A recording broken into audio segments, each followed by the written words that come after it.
There are watches that tell time, and there are watches that declare presence.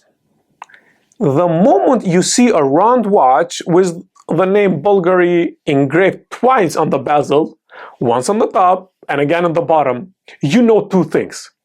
This isn't a quiet observer. This isn't a watch trying to hide behind tradition. That watch is Bvlgari Bvlgari, and the book, Bvlgari Bvlgari Collection, is a visual and narrative study of how the design became a symbol of identity, a symbol of heritage, and a symbol of style. A watch that wears its name like a banner two times.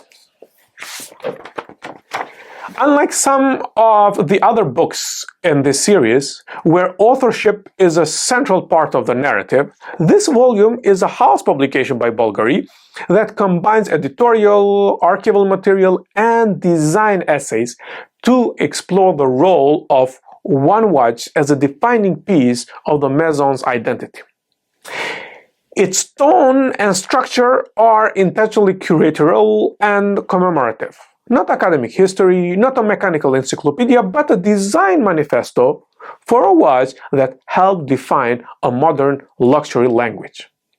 Bvlgari itself was founded in Rome in 1884 by Greek silversmith Sotirio Vulgaris, and over decades the Maison became synonymous with bold design and creative reinterpretation of classical forms, a history that this book frames around the Bvlgari Bvlgari watch. The year 1977 marks a turning point in both Bvlgari watchmaking and the story told in the book. The Bvlgari Bvlgari, often noted as the brand's first widely sold wristwatch, it emerged as an evolution of earlier experiments that married Roman graphic language with cylindrical case design. This was a time when watchmaking orthodoxy still leaned toward restrained logos and traditional codes. But Bvlgari did something almost theatrical. It took visibility and placed it at the heart of design. This is more than brand confidence, it's a design conviction. Today's watches are constantly remixed, reinterpreted, and relaunched. Yet the Bvlgari Bvlgari retains a look that feels compelling because its elements are rooted in architectural logic, not headline fashion. The engraved name isn't decoration, it's structural. The bezel isn't a frame, but a statement band. The case isn't neutral, it's a canvas of identity. This is why the double logo doesn't feel dated the way many other logocentric designs do.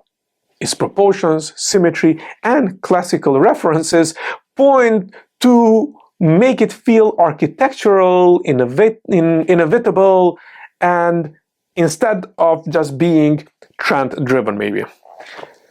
To understand the Bvlgari Bvlgari, you have to understand Bvlgari itself as a house deeply rooted in Rome. From its founding by Mr. Vulgaris in 1884, a Greek silversmith who chose Rome as his stage, to its development into a global luxury trend, Bvlgari's work has been shaped by the city's visual grammar. In jewelry and watches alike, motifs often draw from ancient Greek Roman art, architecture, coins, and the enduring language of monumental inscription, which is a heritage that the double logo bezel echoes from. This isn't Swiss restraint, it's a Roman proclamation. The Bvlgari Bvlgari sits at a unique crossroad. A jewelry maison interpreting watches as design with the same logic it uses in precious metal and gemstone work, where surface, form, and symbol matter deeply. Bvlgari's watches have always been conscious of this heritage, whether it's the serpentine motifs of the Serpentine line or the architectural geometry of octo. But the Bvlgari Bvlgari makes that consciousness explicit by wearing the Maison's name as both as an identity and as a form. The book uses imagery and narrative not to explain movements, but to explain why this identity mattered at the moment of its creation and how it traveled through decades without losing any piece of relevance. Here's where the political subcontext is unavoidable. The Bvlgari Bvlgari isn't just a design decision, it's a declaration of presence. Classical civilizations inscribed their names on monuments not just as memory but as authority. Emperors struck coins so their face and name would circulate as currencies of power. When a luxury watch places its name twice around its circumference, it's doing something similar in the language of luxury. It's telling the world not only who made it, but who the wearer is in relation to that identity. That's not shallow branding, it's status signaling embedded in form. At its core, Bvlgari Bvlgari Collection is not a monograph about technical innovation. It's a book about how identity became design and how clarity of idea can outlast cycles of fashion. The double logo, simple but when described, but profound when realized, becomes a device for talking about legacy, about visibility, about confidence, and about continuity without ever needing to defend its own presence. Well, most watches chase relevance. The Bvlgari Bvlgari captures permanence. It doesn't try to fit in with watch world trends. It insists on its own logic and on its own scale. And that's the difference between a momentary hit or hype and a design that becomes a cultural reference.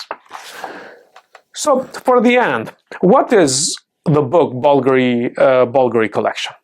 Well, it's not a technical catalog and it's not Swiss academic history.